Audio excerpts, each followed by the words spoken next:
کیا بزرگوں کی کرامات ماننا یا نہ ماننا ایمان کا حصہ ہے؟ اس کو کیا ہے نہ ماننے سے ایک مسلمان کے ایمان پہ کیا فرق پڑے گا؟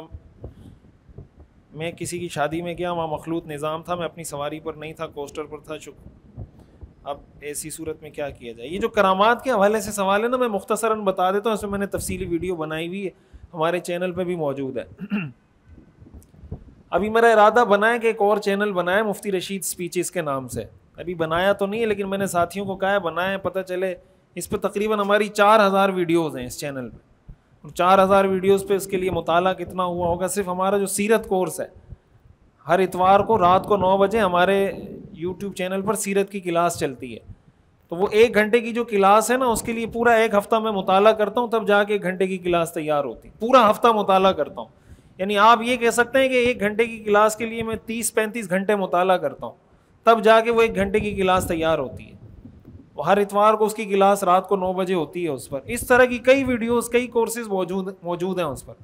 تو میں نے کہا اگر چینل گیا تو سب کچھ ہی جائے گا، تو میں نے اس لیے ان ساتھیوں کو کہا ہے کہ یار ایک چینل مفتی رشید سپیچز کے نام سے بھی بنا دیں، تاکہ ہم یہ ڈیٹا کم از کم کہیں سیو بھی کریں جس حد تک ہو سکتا ہے۔ یہاں لوگ کہتے ہیں کہ یہ وہ ہیں فوجی بوٹ پالشی ہیں، ادھر ہمارے چینل اڑا رہے ہیں، وہ ہمارے چینل اڑا رہے ہیں۔ اگر ہم اتنا کوئی اچھا کام کر رہے ہوتے دشمن کے حق میں تو ہمارے چینل کیوں اڑاتا ہوں؟ وارننگ کیوں دیتا ہمیں؟ اس کو سوچنا چاہیے، سمجھنا چاہیے کہ خیر خواہی کی بات کون کر رہا ہے، باوجود اس کے کہ لوگ اس کو اچھا نہیں سمجھ رہے پھر بھی وہ خیر کی بات کر رہا ہے، اور بدخواہی کی بات کون کر رہا ہے۔ آپ پاکستان کے خلاف ویڈیوز بنانا شروع کریں، کبھی بھی آپ کا چینل یوٹیوب نہیں اڑائے گا۔ بنا رہے ہیں لوگ دنیا میں بیٹھ کے، کتنے لوگ بنا رہے ہیں، کبھی اڑایا ان کا چینل؟ لیکن آپ ان باتوں پہ یہ باتیں کریں جو ہم کر رہے ہیں تو آپ کو مسئلہ ہوگا۔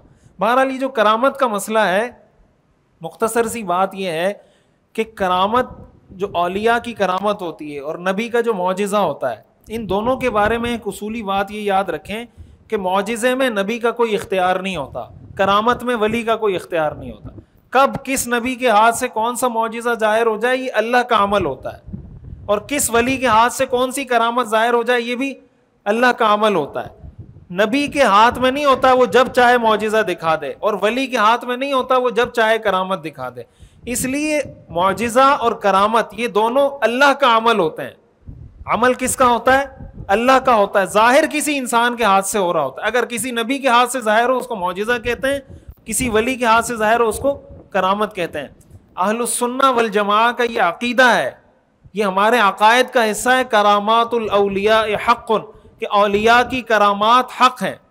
ایک ہوتی ہے کوئی اسپیسیفک کرامت کہ آپ کہیں کہ فلاں ولی سے یہ والی کرامت ظاہر ہوئی تھی یا نہیں، اس کا ماننا ضروری نہیں ہے۔ یہ ماننا ضروری ہے کہ فی نفسی اٹ سیلف کرامت ظاہر ہوتی ہے اور یہ حق ہے، اور اس کی دلیل قرآن کریم میں بھی ہے، حدیث میں بھی ہے۔ حضرت مریم علیہ السلام پیغمبر نہیں تھی، ان کو بے موسم پھل ملتے تھے نہیں ملتے تھے؟ بغیر موسم کے پھل ملتے تھے، قرآن میں اس کا ذکر ہے نا، تو حضرت مریم کی کرامت تھی۔ حضرت مریم کو اللہ نے بغیر شوہر کے بیٹا دیا نہیں دیا؟ کیا دنیا میں کسی کو بغیر شوہر کے بیٹا ملتا ہے؟ حضرت عیسیٰ علیہ السلام کے والد تھے؟ نہیں تھے۔ تو حضرت مریم پیغمبر نہیں ہے، یہ ان کی کرامت ہے کہ اللہ نے بغیر شوہر کے ان کو بیٹا دے دیا۔ حضرت سلیمان علیہ السلام کی مجلس میں جو شخص بیٹھا ہوا تھا، اس نے کہا کہ میں پلک جھپکنے کے برابر اتنی دیر میں ملکہ سبا کا تخت لے کر آ جاؤں گا۔ تو حضرت سلیمان تو پیغمبر ہیں، وہ سامنے بیٹھا ہوا شخص تو امتی تھا، وہ کام جو حضرت سلیمان نہیں کر سکے وہ ان کے امتی نے کر دیا، تو یہ اس کی کرامت تھی۔ یہ باتیں سمجھ میں آ رہی ہیں؟ اسی طرح صحیح بخاری کے اندر، صحیح مسلم کے اندر صحابہ کرام کی کئی کرامتوں کا ذکر ہے، کئی کرامتوں کا، صحیح احادیث کے اندر، صحیح بخاری میں بھی ہے، صحیح مسلم میں بھی ہے کہ صحابی جا رہے ہیں، رات کو اندھیرا، ان کی لاٹھی روشن ہو گئی، وہ لائٹ بن گئی، اور یہ صحیح بخاری کے اندر ہے، وہ لائٹ بن گئی اور وہ لائٹ کی روشنی میں وہ چلتے جا رہے ہیں وہاں پہ، اور کئی اس طرح کی روایات ہیں۔ ہاں، اگر آپ کرامت کو، ایک تو فی نفسی اس کو ماننا ضروری ہے، یہ عقیدے کا حصہ ہے۔ کرامت کا انکار اللہ کی قدرت کا انکار ہے، کرامت کا انکار کسی ولی کا انکار نہیں ہے، کرامت کا انکار اللہ کی قدرت کا انکار ہے کہ نہیں اللہ یہ کام نہیں کر سکتا، ہم کہتے ہیں اللہ کر سکتا ہے۔ تو پہلی بات تو یہ۔ دوسری بات یہ ہے کہ آپ کو وہ کرامت کسی صحیح مستند ذریعے سے پہنچی ہو، بتانے والا سچا ہو۔ اس میں بھی کوئی شک نہیں ہے کہ لوگوں نے تھوک کے حساب سے جھوٹی کرامتیں بنائی ہوئی، کوئی شک نہیں ہے اس میں. تھوک کے حساب سے جھوٹی کرامتیں بنائی ہوئی ہیں. ان جھوٹی کرامتوں کو ماننا لازم نہیں ہے. اگر کوئی کہتا ہے یار یہ بات کرنے والا ہی جھوٹا ہے, جب بات کرنے والا جھوٹا ہے تو آپ اس کی بات پہ یقین کیسے کریں گے؟ تو ایک ہوتا ہے فی نفسی یہ کہنا کہ کرامت ہوتی ہی نہیں ہے, ایک یہ کہیں کہ آپ یہ کہیں کہ میں فلاں آدمی کی یہ والی کرامت نہیں مانتا اس لیے کہ مجھے جس سورس سے پہنچی ہے وہ سورس غلط ہے. لیکن اگر کرامت ظاہر ہو رہی ہے اور جس سورس سے پہنچ رہی ہے وہ سورس بھی ٹھیک ہے تو پھر اس کا بلا وجہ انکار کرنا یہ بلا وجہ کی ایسی کوئی بات ہے. تو کرامت کا مطلب یہ نہیں ہوتا کہ ولی کوئی با اختیار ہو گیا, ولی کے اختیار میں نہیں ہوتا. علماء نے لکھا ہے کہ ولی کو کرامت ظاہر ہونے سے اتنا ثواب بھی نہیں ملتا جتنا ایک دفعہ سبحان اللہ کہنے سے ہمیں ملتا ہے. آپ ایک دفعہ کہیں نا سبحان اللہ, آپ کو ثواب ملے گا. کسی ولی کے ہاتھ سے کرامت ظاہر ہو اس کو اتنا ثواب بھی نہیں ملتا. کیوں؟ اس لیے کہ اس کے اختیار میں نہیں ہے. لیکن اللہ کبھی کبھی جب چاہتا ہے تو اللہ دکھا دیتا ہے. تو یہ جو انہوں نے لکھا ہے نا کہ ایمان پہ کیا فرق پڑے گا, تو اگر کوئی کرامت کا بالکل انکار کرے وہ تو مسلمان ہی نہیں ہو سکتا. اس لیے کہ حضرت مریم علیہ السلام کی کرامت کا انکار کرنا پڑے گا. حضرت سلیمان کے سامنے جو بندہ بیٹھا ہوا تھا اس کی کرامت کا انکار کرنا پڑے گا. یہ ساری کرامتیں کہاں پہ ہیں؟ قرآن میں. تو یہ قرآن کا انکار ہوگا. قرآن کا انکار تو ظاہر کفر ہے. میں نے بتایا مخصوص کسی واقعے کا انکار کسی ریزن کی بنیاد پہ کیا جائے تو ٹھیک ہے. یہ انہوں نے لکھا ہے. میں کسی شادی میں گیا تھا, وہاں مخلوط نظام تھا, میرے پاس سواری نہیں تھی. ایسی صورت بس جب آپ چلے گئے مخلوط نظام ہے تو کوشش کریں اپنے آپ کو مخلوط نظام سے الگ رکھ کے, جب چلے ہی گئے تو پھر وہاں ایسے موقع پہ پھڈا نہیں کرنا چاہیے. بعض لوگ ہوتے ہیں نا وہ پھپھو کا کردار ادا کرتے ہیں. پھپھو پتہ نہیں ایسی ہوتی ہے نہیں ہوتی, ویسے ہی بدنام کیا ہوا ہے لوگوں نے. تو وہ جا کے بلا وجہ پھڈا شروع کر دیں گے. تو حق بات ہر جگہ, یہ میں نے بات اس پہ کی نا کہ ہر جائز بات ہر وقت کرنے کی نہیں ہوتی. اب آپ سمجھ رہے ہیں کہ بھائی وہاں شادی ہو رہی ہے, پھڈا نہیں ڈالیں, وہاں بیٹھنا ہے بیٹھیں, تمیز سے نہیں بیٹھنا چلے جائیں, بعد میں کسی موقع پہ سمجھا دینا. ہر حق بات ہر وقت کرنے کی نہیں ہوتی. کسی نے اپنی دادی کا دودھ پیا ہو تو کیا وہ کزن سے نکاح کر سکتا ہے؟ دادی کا دودھ اگر پیا ہے تو کزن کے ساتھ, کزن نے اگر نہیں پیا دادی کا دودھ تو ان کا نکاح ہو سکتا ہے. لیکن اس کزن نے بھی دادی کا دودھ پیا ہو تو پھر آپس میں نہیں ہو سکتا. مفتی صاحب گروسری سٹور اور کولڈ سٹوریج کے بارے میں بتائیے. یہ سوال پتہ نہیں ادھورا ہے, اس کا مطلب کیا ہے؟ مفتی صاحب کیا آپ شیطان سجدہ نہیں کر سکتا؟ دیکھیں شیطان سجدہ کر سکتا ہے, اس کے پاس آپشن ہے, وہ کرے گا نہیں اس لیے کہ وہ شیطان ہے. وہ کیا ہے؟ اللہ کے علم ہے کہ وہ نہیں کرے گا. جب ابو لہب کے بارے میں سورت نازل ہوئی نا, تبت یدا ابی لہب وتب, ابو لہب زندہ تھا اس وقت. علماء نے لکھا ہے اس کے پاس بہترین موقع تھا قرآن کو غلط ثابت کرنے کا. قرآن نے کہہ دیا نا ابو لہب تباہ ہو جائے, ابو لہب کے ہاتھ تباہ ہو جائیں, یہ جہنم میں داخل ہوگا. اس کے پاس بہترین موقع تھا کہ وہ قرآن کو غلط ثابت کر دیتا اور مسلمان ہو جاتا. کیا خیال ہے؟ یہ اس کی زندگی میں نازل ہوئی تھی یہ سورت, لیکن وہ مسلمان نہیں ہوا. تو جب ابو لہب نہیں ہوا تو ابو لہب تو شیطان کا ایک چھوٹا سا کارندہ تھا. تو شیطان کیسے, اللہ کے علم میں یہ بات. باقی اگر وہ سجدہ کرنا چاہے تو کر سکتا ہے, لیکن کرے گا نہیں, ہے اللہ کے علم میں. مولانا صاحب آپ سے ایک سوال ہے طلاق کے بارے میں. اگر لڑکی والے اپنے بہنوئی سے یا اپنے داماد سے زبردستی طلاق لیں تو ایسی طلاق ہو جائے گی؟ بس اگر طلاق دے دی ہے تو طلاق ہو جائے گی. گن پوائنٹ پہ اگر کسی نے طلاق لی ہے تو بہرحال طلاق ہو جاتی ہے. اس لیے کہ آپ کے پاس دو آپشن ہیں اور یہ آپشن آپ خود چوز کرتے ہیں. یا آپ کے پاس آپشن ہے کہ آپ مر جائیں, یا آپ کے پاس آپشن ہے. ہمیں مفتی رفیع عثمانی صاحب رحمۃ اللہ علیہ جب پڑھاتے تھے تو انہوں نے ہمیں ایک لطیفہ سنایا. بولا یہ پٹھانوں کا جو مہمان بن جاتا ہے نا وہ بڑا خطرناک ہوتا ہے. وہ کھلاتے ہیں نا زبردستی, یہ بھی کھاؤ وہ بھی کھاؤ, کہتا ہے یہ میرا مہمان ہے. مفتی رفیع صاحب رحمۃ اللہ علیہ بتاتے تھے کہ میں خود پٹھان ہوں, اس لیے یہ لطیفہ سنا رہا ہوں تاکہ کوئی اس کو کوئی اور سنائے گا تو وہ کہیں گے یار یہ پٹھانوں کا مذاق اڑا رہا ہے. تو میں خود پٹھان ہوں اس لیے مجھے ٹینشن نہیں ہے اس کی.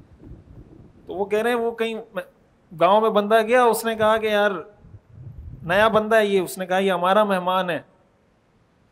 تو اتنے میں دوسرے, اس نے کہا بھائی تم بیٹھو میں تمہارے لیے کھانا لے کر آ رہا ہوں. وہ گیا کھانا لینے کے لیے.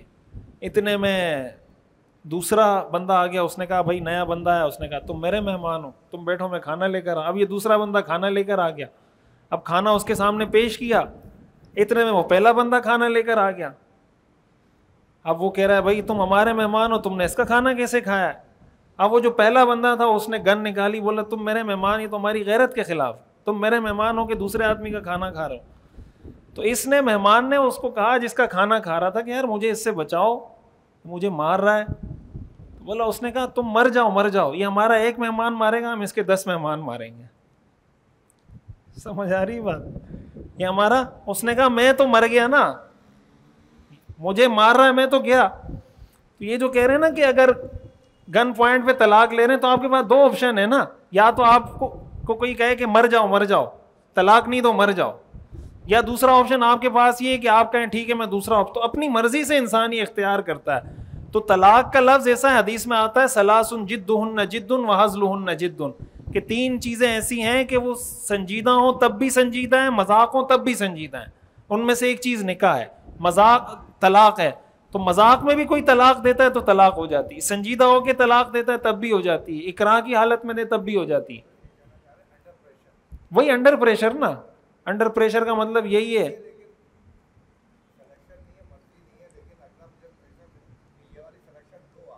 ہاں بھائی دیکھیں یہی کہہ رہا ہوں نا, 2 آپشن ہے نا, یا تو آپ کہیں کہ ٹھیک ہے مجھے مارنا ہے مار دو, میں نہیں دوں گا طلاق, یہ آپشن ہے نمبر 1.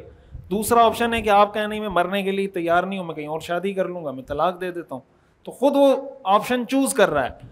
ہاں ایک صورت ہے کہ اگر کسی نے تحریری صورت میں, گن پوائنٹ پہ جو تحریری صورت میں طلاق دی جاتی ہے نا, وہ طلاق نہیں ہوتی. اگر گن پوائنٹ پہ کوئی آپ کے سامنے طلاق نامہ لایا اور آپ کو کہا اس پہ دستخط کرو, تو آپ نے اگر دستخط کر دیے گن پوائنٹ اس کی وجہ سے, تو ایسی صورت میں وہ تحریری طلاق نہیں ہوتی, زبانی طلاق ہو جاتی ہے. تحریری طلاق اس لیے نہیں ہوتی کہ اصل گفتگو ہے, اصل تحریر نہیں ہے.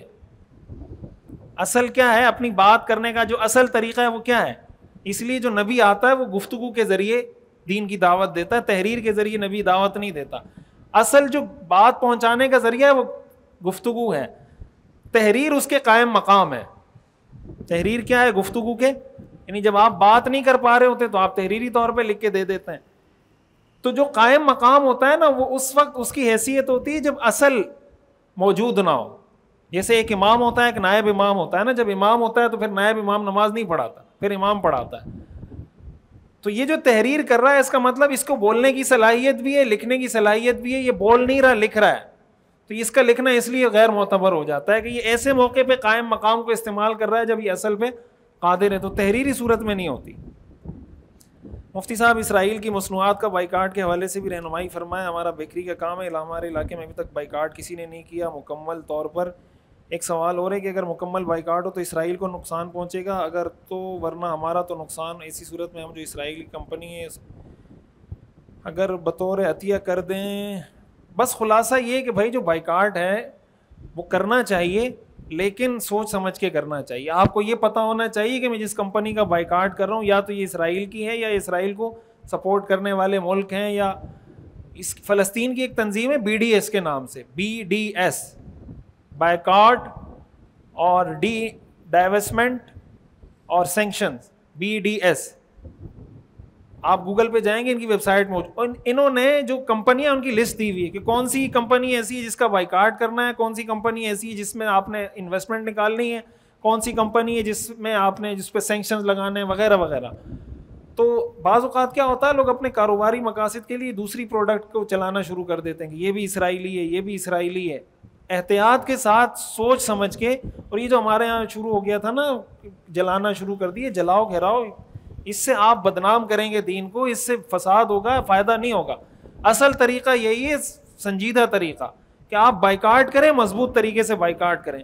اور اس میں ہمارے لیے کتنا بڑا موقع ہے, کتنی بڑی اپرچونٹی ہے. ہمارے جو مینوفیکچرر ہیں, ہماری جو کمپنی کے آنر ہیں, آپ دیکھیں ہمارے یہاں جو کولڈ ڈرنکس ہیں, کولڈ ڈرنک تو نہیں پینی چاہیے, یہ تو اچھا موقع تھا کہ آدمی کہے کہ یار چلو کولڈ ڈرنک سے جان چھوٹی. لیکن اگر آپ دیکھیں پاکستانی پروڈکٹس آ رہی ہیں تو پاکستان ترقی کرے گا نا, اس کی وجہ سے پاکستان کی معیشت مضبوط ہوگی. بھائی ہمارے لوگوں کو چاہیے اچھے شیمپو بنائیں, اچھے صابن بنائیں, اچھے ٹوتھ پیسٹ بنائیں, اس کو دین سمجھ کے کریں. یہی اصل فساد کی جڑ یہ چیز ہے کہ ہم نے ان ساری چیزوں کو دنیا داری بنایا ہوا ہے. بھائی آپ صابن کی فیکٹری بنائیں اس نیت سے کہ میں اس کے ذریعے مسلمان ملک کو مضبوط کروں گا, آپ کی یہ صابن کی فیکٹری عبادت ہے. آپ سرف کی فیکٹری بنائیں, یہ سرف کی فیکٹری عبادت ہے. آپ ٹوتھ پیسٹ کی فیکٹری بنائیں, یہ فیکٹری آپ کے لیے عبادت ہے. یہ دین دنیا کو جو الگ کیا ہوا ہے اس کو ختم کریں. یہ موقع ہے ہمارے پاس اپنے ملک کو، مسلمانوں کو مضبوط کرنے کا. اللہ تعالی ہمیں سمجھنے کی اور عمل کرنے کی توفیق عطا فرمائے.